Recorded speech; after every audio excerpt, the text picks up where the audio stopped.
요즘 그 쉐어하우스에 관련된 부분들을 많은 분들이 얘기를 하고 있습니다. 사실 쉐어하우스 하면은 나눠 쓰는 공간, 그 공간을, 집안의 공간을 좀 나눠 쓰겠다라는 거라고 생각하는 분들이 많으실 겁니다. 쉐어하우스는 사실 유럽이나 혹은 미국에서 상당히 공용화되어 있는, 상용화되어 있어 일상이 된 그런 문화라고 할 수 있습니다. 최근에 우리나라에 이제 들어와서 이것이 트렌드화 된 것처럼 보였습니다만 이제는 이 트렌드가 다시 또 일상이 되면서 시장을 변화시키고 또 그에 대한 많은 사람들의 호기심과 궁금증을 유발하고 있어서 제가 그 부분을 준비해 보았습니다. 쉐어하우스 이것만 잘 활용한다면 여러분의 현재 월 임대 수익을 훨씬 더 높게 올릴 수 있다는 점, 어떻게 하면 가능한지 제가 하나씩 말씀드리도록 하겠습니다. 쉐어하우스를 말씀드리면서 공유 경제를 말씀드리지 않을 수가 없습니다. 공유 경제니까 좀 어렵게 느껴집니까? 사실 공유, 말 그대로 함께, 그 쉐어란 자체가 나눠 쓴다는 거거든요. 나눠 쓰기 문화입니다. 그게 공간이든 물건이든 어떤 것이든 서로가 나눠 쓰면서 그것을 제공하는 사람이나 쓰는 사람이나 모두가 수익 창출이 되는 그런 새로운 비즈니스라고 보시면 됩니다. 그 중에 하나가 이 공유 경제인데요. 이것이 나온 지 몇 년 안 됩니다. 그러나 이게 2014년도에 전 세계 18조 원을 예상하던 게 무려 25년, 한 3, 4년 뒤에는 370조 원. 어마어마한 거죠. 지금 이거보다 더 커질 것 같다고 생각하기 때문에 개인 사업자들뿐만 아니라 여러 가지 대기업들도 또 여기 사업에 뛰어들고 있습니다. 여러분 아시는 에어비앤비라든가 우버라든가 많은 회사들이 이런 그 공유 경제를 기반으로 한 새로운 플랫폼 사업이라고 할 수 있습니다. 공유 경제 시장 규모가 이렇게 크니까 사람들이 그 중에서도 이렇게 부동산에 관심 있는 여러분들 혹은 저 같은 경우에는 그 여러 가지 물건들보다는 그 공간, 어떻게 하면 우리가 쓰는 이 공간을 서로가 활용해서 그게 비즈니스가 될 수 있을까? 그게 바로 쉐어하우스인데 그 쉐어하우스는 그 공유를 할 수 있는 공간을 가지고 말씀을 드릴 겁니다. 그 공유 공간을 활용한다면 새로운 돈이 되는데 이게 왜 새로운 돈이 되는지 여러분 궁금하십니까? 우리나라에도 이미 이런 것들이 활용화되어 있습니다. 실내로 여기는 지금 나와 있지 않습니다만 자동차 공간이 왜 텅텅 비는 공간이 많지 않습니까? 유휴 공간 같은 경우에 파킹하는 것을 서로가 그 빈 시간을 이용할 수 있게끔 하는 파킹 히어 혹은 우리의 주차장 이런 것들도 비어있는 공간을 활용하는 새로운 공유경제 비즈니스 할 수 있습니다. 소카라든가 에어비앤비라든가 그다음에 플립, 그다음에 소시오 같은 건 서로 물건, 중고품들을 서로 공유하는 것이고 또 오픈 클로짓 같은 경우는 젊은 친구들이 정장을 서로 또 공유해서 입는 그런 서비스입니다. 인터뷰 한번 하기 위해서 수십만 원어치를 사기가 아까운 거죠. 그런 것들이 계속 퍼져나가고 있다는 거. 이런 것들이 이제는 트렌드가 아니라 일상으로 우리 삶에 가까워지고 있다는 거 기억해 주실 것 같습니다. 그럼 이런 일상이 된 공유 경제가 부동산에 어떤 영향을 끼치는가? 주로 젊은 층들이 이걸 좀 많이들 활용하죠. 나이 든 분들보다는. 그러다 보니까 친구들과 가까운 젊은 층들과 이걸 같이 공유하게 되는데 그러한 것을 잘하는 사람들이 결국 젊은 층들이 선호하는 게 결국은 코리빙, 함께 사는 것들, 그다음에 코워킹, 함께 그 공간에서 일하는 것들. 예를 들면 이런 거죠. 코워킹을 한다면 이제 공유 오피스 같은 건데요.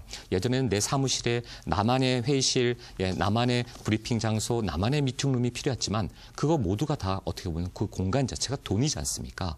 이거를 아끼기 위해서 오피스는 조그맣게 정말 내가 필요한 가장 실용적인 공간, 작은 공간이 필요한 거고 그 대신 상대와 미팅을 하는 미팅 공간은 대단히 대기업처럼 멋진 공간, 또 카페처럼 커피를 제공할 수 있는 그런 라운지, 그리고 또 브리핑을 제대로 할 수 있는 그런 강의실, 이런 미팅 공간이나 라운지라든가 카페라든가 이런 것을 멋있게 넓은 공간을 다 같이 쓰는 게 바로 코워킹 그런 공간입니다. 이 공유 오피스 같은 경우에는 현재 중소기업뿐만 아니라 개인들뿐만 아니라 시장이 크게 되고 확대될 걸 알고 대기업들이 한화생명이라든가 현대카드라든가 태평양그룹이라든가 많은 그룹들이 현재 지금 뛰어들어서 지금 현재 사업이 이제 스타트되고 있는 시점입니다. 그렇다면 코리빙은 뭡니까?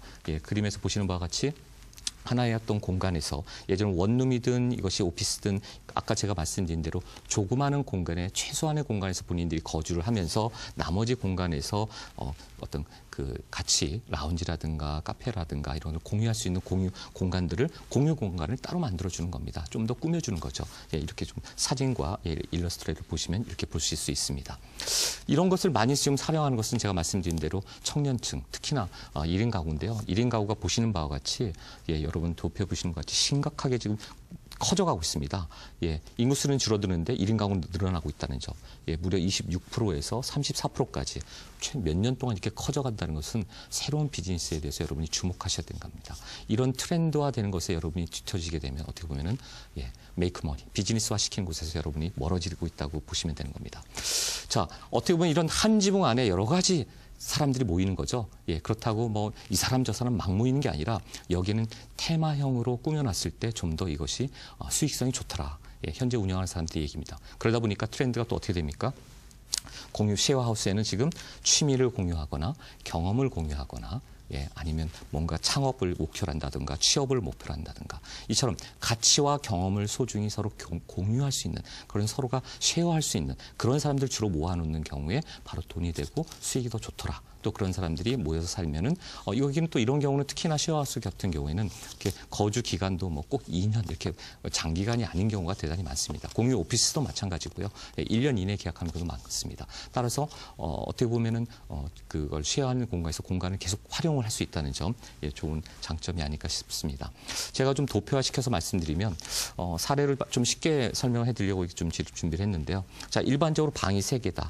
작은 방 2개, 안방이 하나 있을 경우에 사실 이게 지역에 따라 좀 가격 차이가 있을 수 있겠습니다만 월세를 어느 정도 받겠습니까? 한 개인한테 한 가구한테 이걸 주게 되면은 뭐 적게는 130에서 150 정도, 뭐 170 정도 받을 수 있겠죠. 그러나 이런 작은 방 2개에 2인실짜리 상단에 그런 그 침대 2개를 놓고 2개 놓고 좀 커다란 안방에는 2인실짜리 2개를 넣어서 총 4인실. 그러면 8명이 들어오게 되면 최소한 고시원 비용이 인당 40만 원으로 칠 때 그 비용의 수익 비용이 얼마가 되는지 아시겠습니까?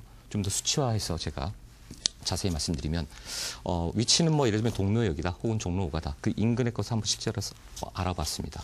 알아봤더니 근처에 34평이면 방이 몇 개입니까? 4개입니다. 4개의 방에 화장실 2개가 있고요. 예, 커다란 거실이 있고 그다음에 또 뭐 같이 있는 싱크대라든가 음식을 만들어 먹을 수 있는 공간들이 있죠. 거기에 대해서 기존의 개발 전에는 똑같은 방 4개, 화장실 2개가 한 170만 원 정도를 갖다가 받고 있었습니다. 근데 그것을 어떻게 합니까? 쉐어하우스로 자꾸 변형시킨 다음부터는 거의 수준이 2배 정도 올라가죠. 그 인근 지역의 평균을 보시면 150에서 한 250까지 인테리어 비용에 따라서 좀 다를 수는 있습니다만 이처럼 수익이 여러분 눈에 보시는 바와 같이 약간의 변형을 하고 꾸며주게 되면 왜 쉐어하우스를 사람들이 선호하는지 뭔가 좀 변화의 틀을 주면 그 프레임을 조금만 바꾸면 이게 수익이 되는구나라는 걸 여러분 보신 바와 같이 아실 수 있을 겁니다.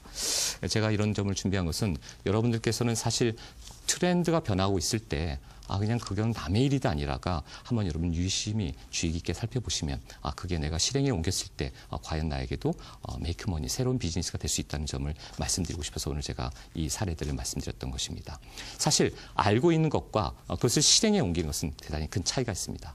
제가 마지막에 용기가 없는 지식은 결실을 맺지 못한다라는 스페인 철학자의 말을 말씀드렸던 거는 여러분들이 눈으로 보고 귀로 듣고 하더라도 현장을 발로 뛰어야 하시는 거고 또 현장에 발로 뛰면서 통찰력을 가지고 판단하고 실행에 옮길 때 바로 성공 투자가 될 수 있습니다.